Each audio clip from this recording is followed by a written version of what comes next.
Pues muy buenos días, estamos aquí en el arranque, en este jueves, día ventoso, todo hay que decirlo, y hoy vamos a analizar a muchos de ustedes, a los funcionarios. En Melilla ocurre algo curioso, es una ciudad con bastante población, 85.000 personas, y sin embargo muchos empresarios dicen aquello de falta gente, nos falta capacidad comercial porque no hay gente suficiente para que consuma.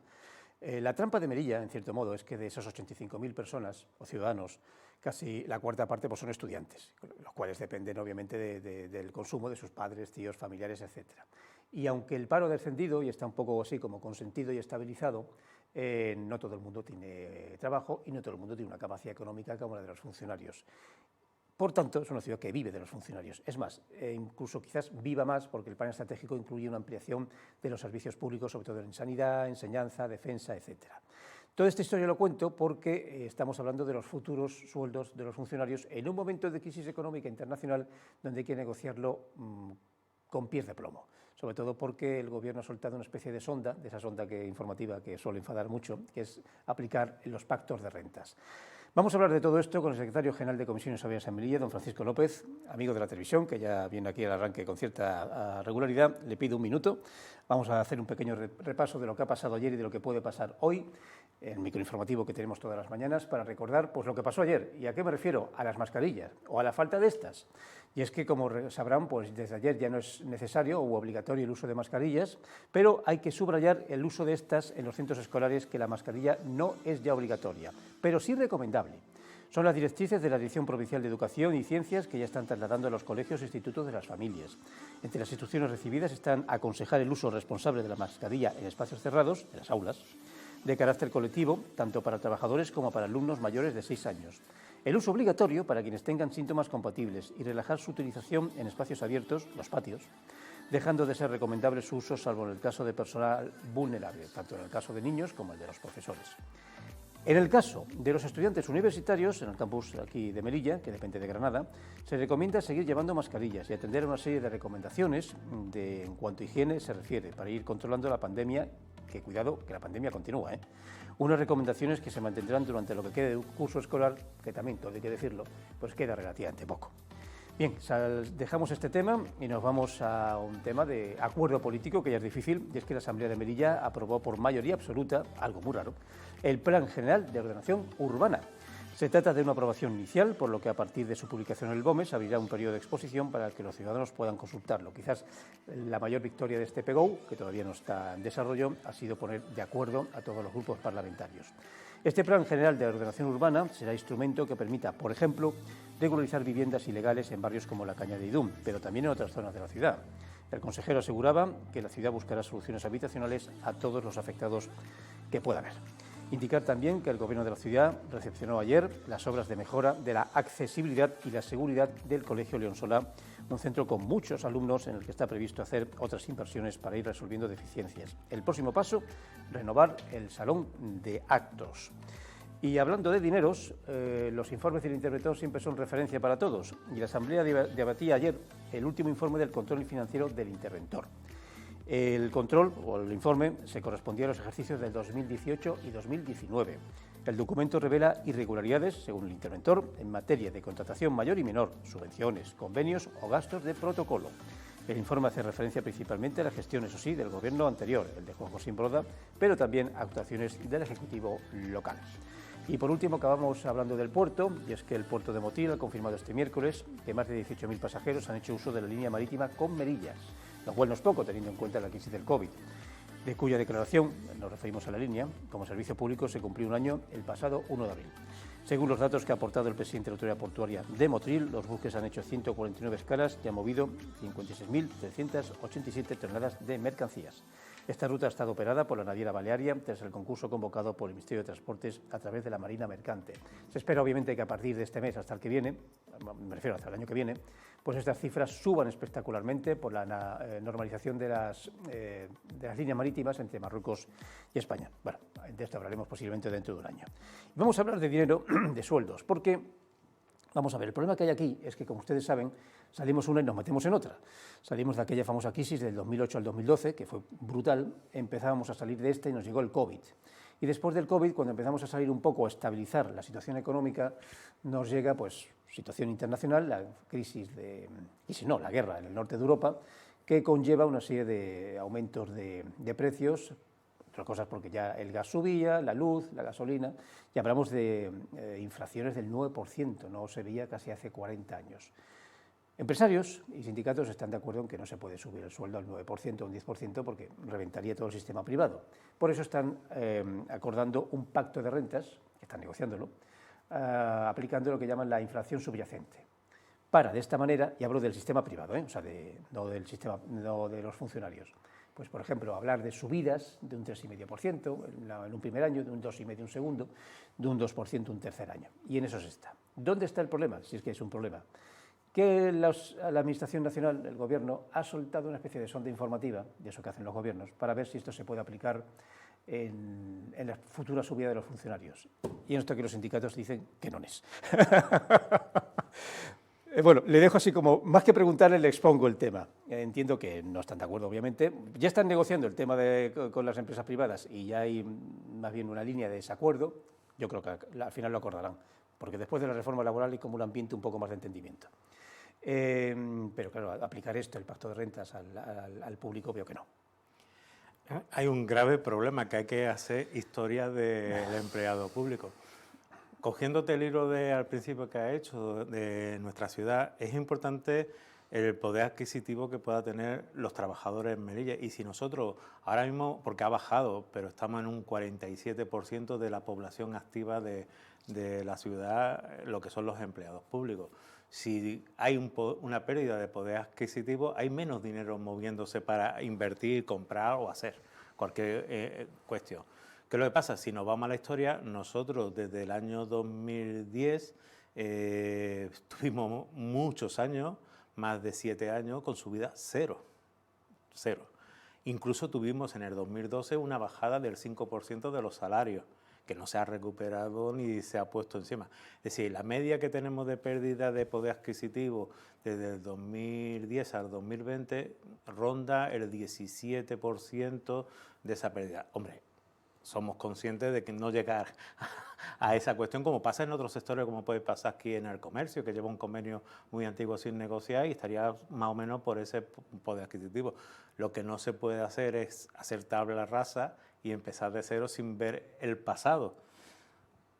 Y te digo, nosotros cuando se nos baja ese 5% en el año 2012, también se nos tocan las pagas extraordinarias, se nos quitan complementos de las pagas extraordinarias, reduciéndolo aún más. Nuestras pagas extraordinarias no es como una paga extraordinaria de cualquier trabajador, está por debajo el salario base y ciertas cuestiones. Y eso nos lleva a que se pierde un poder adquisitivo que repercute en la ciudad, por esta ciudad. A lo mejor una ciudad de Sevilla, Madrid, no es tan importante como puede ser Melilla.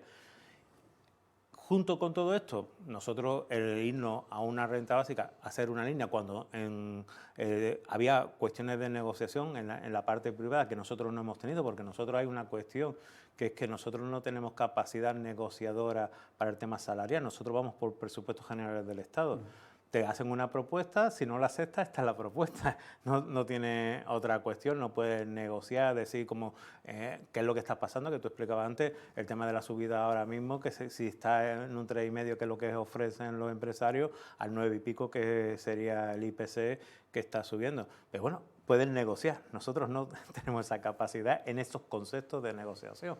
Entonces, al final afecta, y afecta económicamente. Es verdad que algún televidente puede decir, no, pero es que tienen buenos sueldos. Sí, las cúpulas altas de la pirámide, es decir, los grupos A1, A2, el A3, el B1, ¿vale?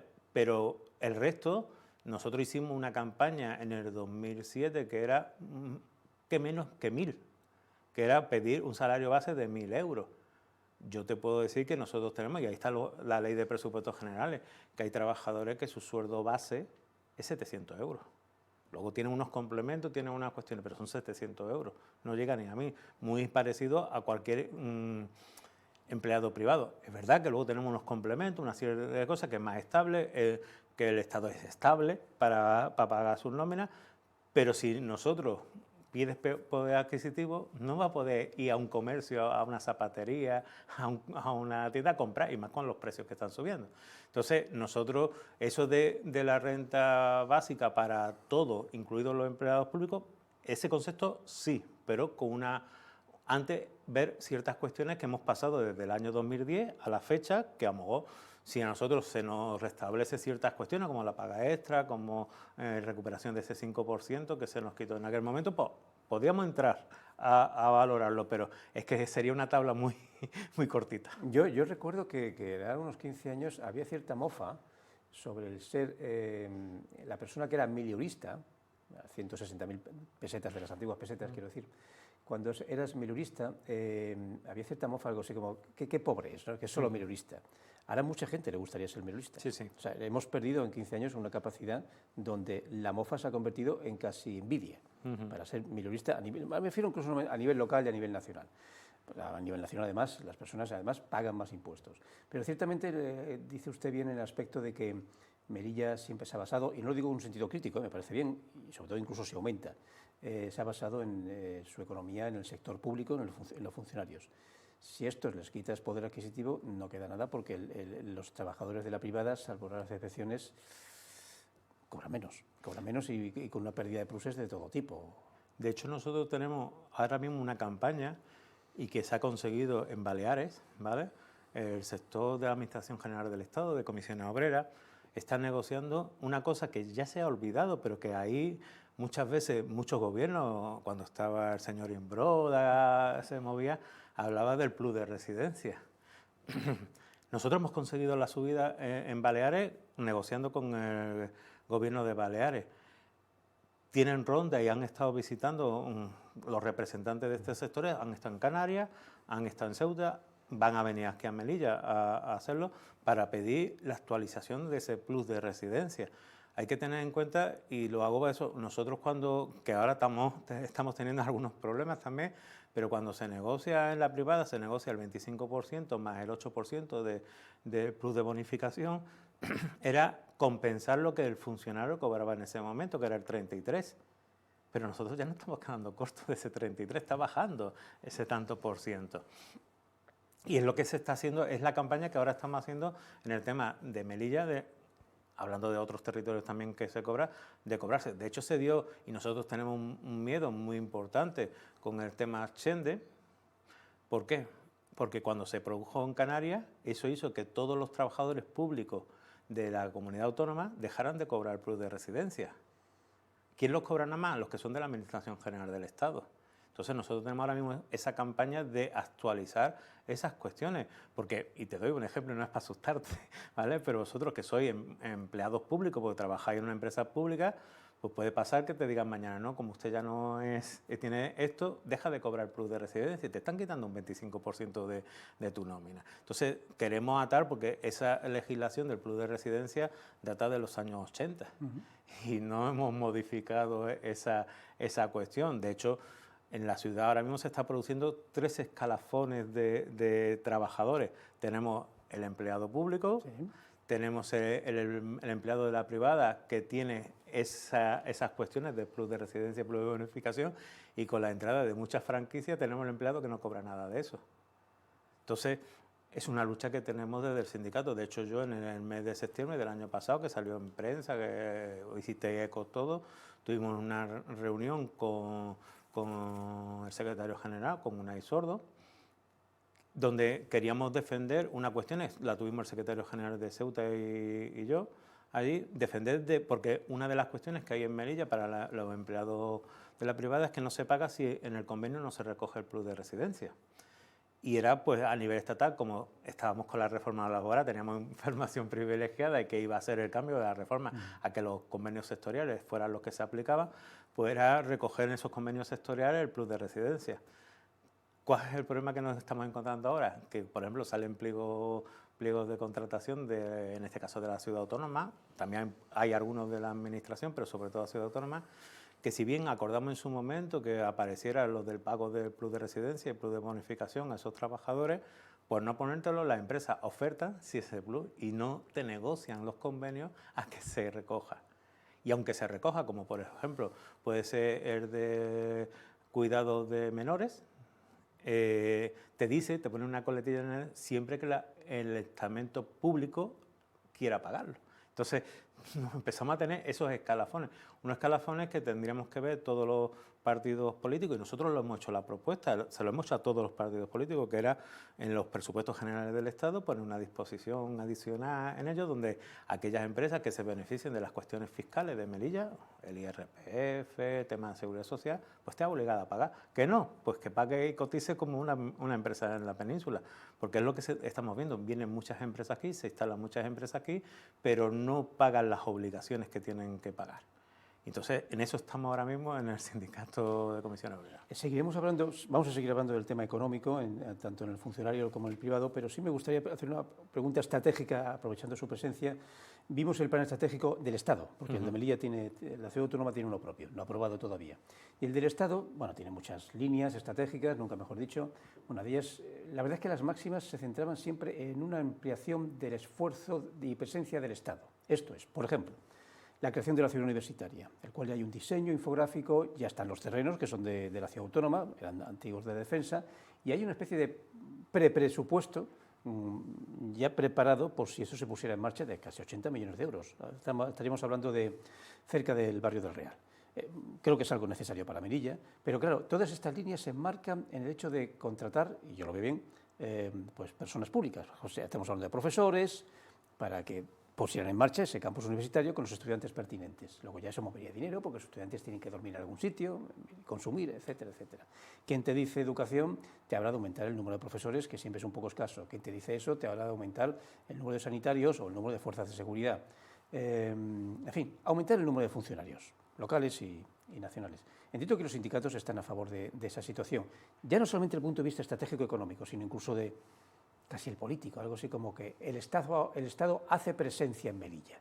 Usted siempre sabe que siempre tiene un doble sentido eso para la españolidad y esas cosas. Pero sí, obviamente facilitaría el tema económico, un mayor movimiento económico. Hombre, un campus universitario, por pequeño que fuera, con 2.000, 3.000 estudiantes y los respectivos profesores, sería un fluir de dinero, en el sentido positivo. La mera construcción del campus ya generaría dinero, realmente necesario y muy positivo. De hecho, te informo, yo formo parte de los dos planes activamente. Pues ya se estamos ¿vale? y soy muy activo en eso. De hecho, hace poco tuvimos un plan integral de la Delegación de Gobierno, tuvimos unos talleres donde se hablaba de todas estas cuestiones. Antes lo he dicho, no es que porque funcionarizar la ciudad ni nada, sino ten en cuenta que se están dando muchos casos con esta crisis y todo de muchas empresas que quiebran y dejan de pagar y despedir a los trabajadores. El Estado en teoría no quiebra, ¿vale? En teoría, porque puede quebrar de eso, pero en teoría, y es una forma de inyectar dinero indirectamente, porque si tú te traes aquí un profesor, o te traes un médico, o te traes un enfermero, te traes un auxiliar de enfermería o te caes, todo eso, lo que reviertes, le pagas, va a comprar en la ciudad, pero va a alquilar una casa o va a comprar una casa, claro, va a meter a sus niños en los colegios, va a hacer actividades extraescolares, es decir, que al final se enriquece la ciudad con esas cuestiones. Yo cuando ahora me reúno con el representante de la SEME, con Enrique Alcoba, hablamos, pues bueno, echan de menos lo que era la mili, pero ¿por qué echan de menos lo que era la mili? Porque venían los familiares a ver a esos soldados que estaban aquí, porque ellos no cobraban apenas mil y pico pesetas de las de entonces, pero venían esos familiares que venían aquí, compraban en nuestra ciudad, se llevaban cosas de nuestra edad, venían en el año que tenían de mili, algunos hasta 2 y 3 veces a ver al hijo aquí, y eso era un enriquecimiento. Y eso es la vía que tiene el plan estratégico de la ciudad y el plan integral de la delegación de gobierno, el ampliar esa productividad, porque nosotros, y yo que soy del ámbito sanitario, nosotros proponemos, yo lo he propuesto en la mesa para que vea cuál es la intención, nosotros sin regalar, ¿vale?, porque estamos en contra de regalar las cosas, pero de facilitar, como está haciendo ahora mismo Andalucía, cómo se puede atraer personal sanitario para trabajar aquí a Melilla, no poniendo difícil la integración de ese personal. Y no es difícil de que no tenga vivienda, ¿no?, sino yo, si vengo a Melilla con los costes que tiene venirse a Melilla y todo, lo que tú no me puedes hacer o contratos de muy poco periodo o que cuando salga el examen sea el más difícil de toda España. tiene esas dos cuestiones. Yo no he dicho regalar, pero si tú pones, como hace Andalucía, que tiene una nota de corte, donde aseguras tener aprobado, aseguras tener trabajadores, en este caso, por ejemplo, médicos, que es una demanda que tenemos, el médico sabe que si gana la plaza va a estar como mínimo 2 años aquí, porque le obliga la ley, hasta 2 años. A los 2 años podrá pedir traslado a eso. Si está aquí 2 años, al final hace raíces en Melilla y el 60% está comprobado que se queda en Melilla. Se queda, sí. Entonces, ¿cuál es la cuestión? Tenemos que hacer eso, vender esas cuestiones para que pueda arraigar cierto personal a venir a Melilla. Y es una reivindicación que tengo en el plan integral y tengo a nivel de la mesa sectorial del Ingesa de negociar. Y lo decimos por la ciudad, no lo decimos por otra cuestión. Vamos a seguir hablando del tema del dinero. Atención, lo que se está negociando todavía no se está negociando, permítame la redundancia. El pacto de rentas es en el sector de la empresa privada. Las autoridades, los gobiernos suelen soltar, pues eso, sondas para ver cómo responden los agentes sociales. Y a ver qué pasa. Vale, entonces los agentes sociales han dicho que no hay que mezclar churras con merinas en este tema, pero bueno, algún día habrá que negociar. Hay un factor, y lamento cruzarlo transversalmente, pero hay un factor que siempre es el político. Quiero decir, el año que viene va a ser momento de elecciones, locales, nacionales quizás. Digo quizás porque es que creo que el segundo semestre España preside la Unión Europea, y cuando un país preside la Unión Europea y coincide con unas elecciones generales, creo que puede moverlas unos meses, tengo entendido. Con lo cual las elecciones generales podrían ser quizás al principio del 23, creo. En todo caso, los gobiernos suelen ser, no siempre, suelen ser un poquito como más flexibles o más blanditos cuando llegan unas elecciones por obvias razones. No digo que utilicen ustedes ese argumento, pero en fin, cuando llegue el momento de negociar en la mesa, habrá que poner todos los parámetros. Desde el lógico que ha expresado usted, oye, mira, el funcionario de turno a nivel nacional no puede perder dinero, y en Melilla mucho más, porque es la columna vertebral del gasto y del consumo, sobre todo si queremos recuperar. En fin, por cierto, hablando de fechas, ¿cuándo creen que habrá un primer encuentro para deciros, para que administración y sindicatos digan sí o no, no o sí? El encuentro hay casi todas las semanas, ¿vale? No se hacen públicos todos los encuentros, porque a la vez que, por ejemplo, nuestro secretario general va a negociar el pacto de renta, se sacan cosas y se habla. Con los sectores es luego cuando se traduce o se va. Nosotros constantemente a nivel sindical estamos en contacto hoy en día con esto de los WhatsApp, entonces es inmediato. Puede estar en la reunión y puede estar pidiendo el acuerdo de los representantes a niveles de las comunidades. Oficialmente, yo no pienso que hasta que no se cierre el tema de renta de la privada no va a empezar el nuestro. Ya te he dicho, a lo mejor hay formas, de hecho lo hemos demostrado con la reforma laboral. Nosotros teníamos una cuestión en la reforma laboral que en teoría eran nuestras líneas rojas, pero por tal de llegar a un acuerdo e ir avanzando, todas las partes, y hablo de todas partes, desde los empresarios nosotros, hemos dado un pasito atrás, porque más vale un acuerdo y seguir, porque esto no quiere decir que ya este acuerdo ya no seguimos negociando, se sigue negociando para ampliarlo y mejorarlo este acuerdo, pero era un avance y de hecho ha sido una cuestión histórica que se ha visto, y de hecho cuando se votó con eso del voto de Navarra y todo eso, algunos que votaban que no porque creían que salía se les cambiaba la cara, porque era un hecho histórico donde un acuerdo empresario-sindicato, la representación política no lo avalara. Entonces son cuestiones que se están haciendo, se están trabajando, que hay bastante diálogo. De hecho, ahí vemos la nueva línea del Partido Popular que se ha producido con Freijóo de reunirse con los agentes sociales. Yo pregunto cuántas veces se reunía Casado con los agentes sociales. Nunca. Y ahora los agentes sociales no es con los sindicatos y empresarios, ¿vale? Entonces, son cuestiones que debemos cambiar, que nosotros no somos intransigentes y lo hemos demostrado muchas veces. Queremos el beneficio de los trabajadores y negociamos, ¿vale? Y de hecho, nuestro secretario general fue el otro día con Freijóo y le dijo ciertos puntos de no estar de acuerdo de su plan económico, que creemos razonable. En el tema económico hay que poner encima de la mesa la realidad, porque siempre hemos visto que cuando se baja impuestos, quien más ha sido beneficioso son las rentas altas, no las rentas bajas. Entonces hay que buscar esas cuestiones de beneficio, y más para las rentas más bajas, que son las que más necesitan, que es las que no llegan a final de mes. Entonces son cuestiones que estamos dispuestos, en este caso desde Comisiones Obreras, a estar negociando. De hecho, el otro día salía el presidente de la SEME como asociación, como ACOME, y hemos avanzado mucho en el convenio del comercio. Nos falta lo más importante, que son las tablas salariales, pero hemos avanzado en muchas cosas y hemos concretado en muchas cosas. Cosas que nos llevaban a pelear, que incluso nos llegaron a denunciar, como era el acuerdo del horario de feria, y lo hemos traducido en el convenio, como lo firmó en aquel momento ACOME y Comisiones Obreras.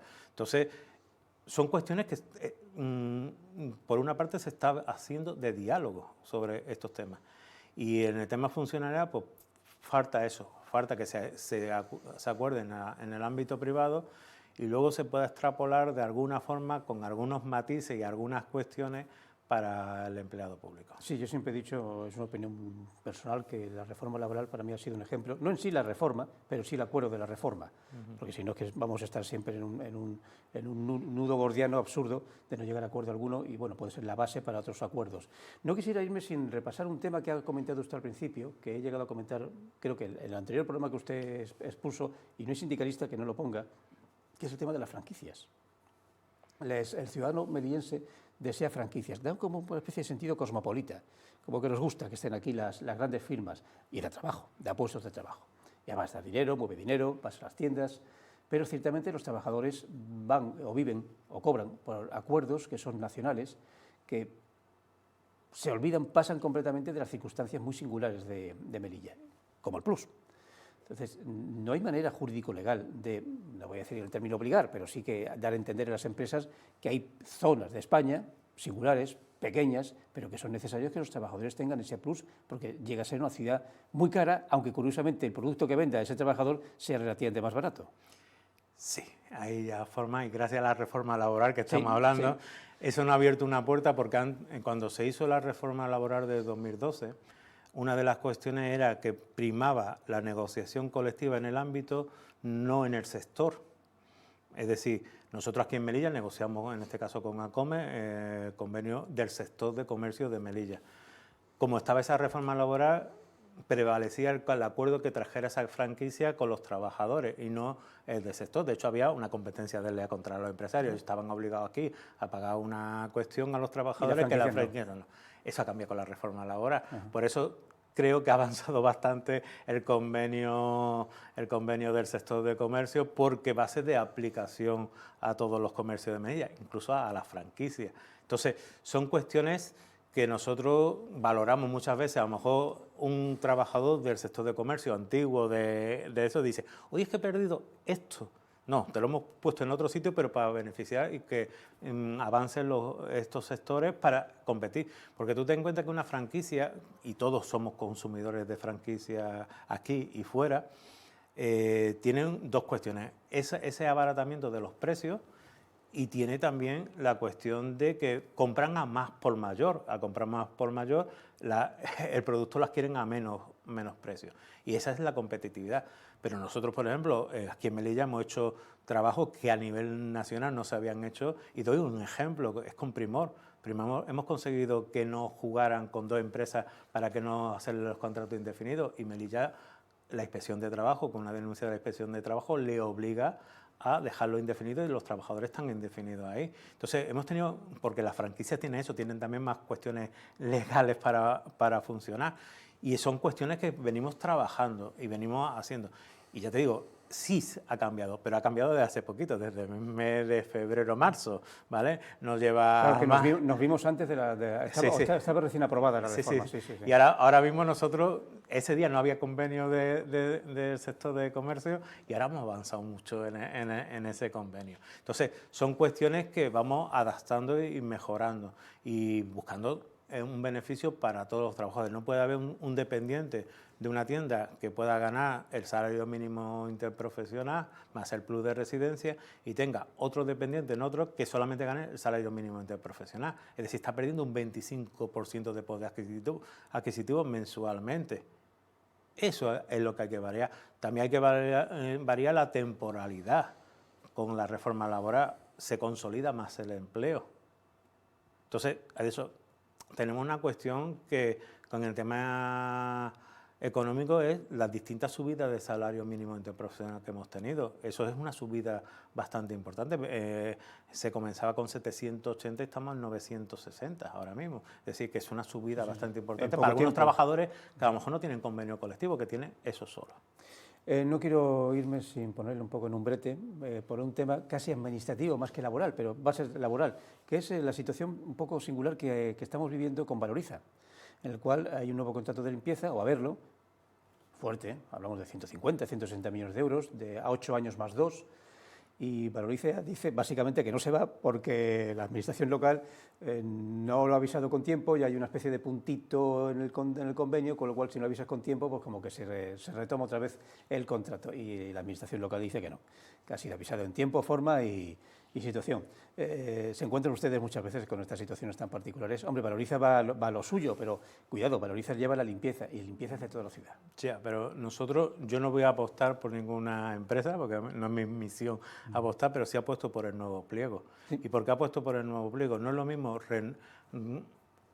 que se renueve o se lleve el antiguo pliego, porque este nuevo pliego hay unas modificaciones que sindicalmente, que hemos trabajado con las consejerías, todos los sindicatos, porque yo pertenezco en el comité, ahora mismo hay una coalición que lidera el comité de empresa, que está formada por CSI, comisiones y USTM y un independiente, ¿vale? Y hemos introducido modificaciones en temas contractuales, que es eliminar esos contratos de fines de semana que había para que tengan unos salarios dignos los trabajadores y una forma de poder negociar. Si siguiéramos, me da igual que Valoriza coja el nuevo contrato, ¿vale? Pero no con el que estaba actualmente. Si sigue 2 años más, seguirá la precariedad que hay. Por lo tanto, nosotros estaremos por la labor de que salga un nuevo pliego, que haya las empresas que oferten para eso, para poder modificar el convenio colectivo. Y de hecho, últimamente también estamos un poquito, por no decirte muy enfadado con Valoriza. A nosotros no nos ha tocado, a Comisiones Obreras no le ha pasado, pero a los delegados de CSI le han abierto 2 expedientes, a los 2 delegados del CSI, que es el presidente del comité y todo eso. No lo entendemos el por qué, pero por hacer sus labores, porque eran hacer sus labores y se lo han abierto por una reunión de salud laboral, les abren un expediente que no es cuestión laboral. Y nosotros desde Comisiones Obreras apoyamos a los compañeros del CSI, aunque sea otra organización sindical. Y eso da una muestra del posible deterioro que pueda estar habiendo ahora mismo en las distintas negociaciones que pueda haber. Por eso cortar y empezar con un nuevo pliego, que me da igual que lo coja Valoriza, que lo coja FSC, que lo coja Urbacer o cualquier otra empresa que venga de fuera, pero que se aplique una nueva norma que establezca el convenio del pliego. Pues nos quedamos con esa información. Sí, estoy de acuerdo con ustedes. Los medios de comunicación nos hemos dado cuenta que Valoriza está un poco, por decir de forma delicada, nerviosa. Vamos a dejarlo así. Vamos a ver a qué lleva todo esto y bueno, que gane el mejor, como dicen vulgarmente, pero siempre con el nuevo convenio. Don Francisco, muchísimas gracias por volver aquí. Gracias a ustedes. Seguiremos hablando de esas negociaciones con los funcionarios, sí, de la parte privada también, de la parte privada. Yo te voy a echar un dedo para que me invite otra vez. Tenemos que hablar de los transfronterizos, lo que le va a producir la reforma laboral. Vamos a ver. Así me invita otra vez, vengo aquí, que estoy muy a gusto. Totalmente. Es más, me da paso para decirles que en este pequeño informativo no les he indicado algo que sabrán ustedes. Se habla que la apertura de la frontera, cuidado que no es oficial, cuidado. Estaría entre el 1 y el 3 de mayo. El 1 les recuerdo que cae en domingo, el 2 es lunes y el 3 es martes. Atención porque este año el 3 es festivo, que no el 2, salvo creo que en la educación, que hay un puente para los chavales y profesores. Así que por esos días puede que se abra la frontera y dentro de la apertura de la frontera es posible que entre un sector de personas y luego pues se vaya ampliando según situaciones. Ya nos irán informando las autoridades y ya hablaremos de eso y de otras cosas. Don Francisco, pues hasta otra y muy próxima posiblemente. Muchas gracias. Y nosotros les dejamos, atención, con 2 despedidas, perdón. Dos despedidas. Una, les dejamos para nuestros compañeros del magazín. Y tanto los del magazín como nosotros nos despedimos hasta el lunes que viene. ¿Por qué? Porque mañana hay pleno de control. Hacía tiempo que no había un pleno de control, se había ido retrasando y son plenos de gran importancia, de gran intensidad política y Televisión Melilla vuelca todo su equipo técnico y el horario del pleno de control que empieza creo que a las 9:30 y durará varias horas, con lo cual arrasa o cambia nuestra programación. Mañana no habrá levante, tengo entendido, y lo que seguro no hay arranque. Este programa se deja ya para el lunes con nuevos invitados también muy interesantes. Así que desde el arranque hasta la semana que viene.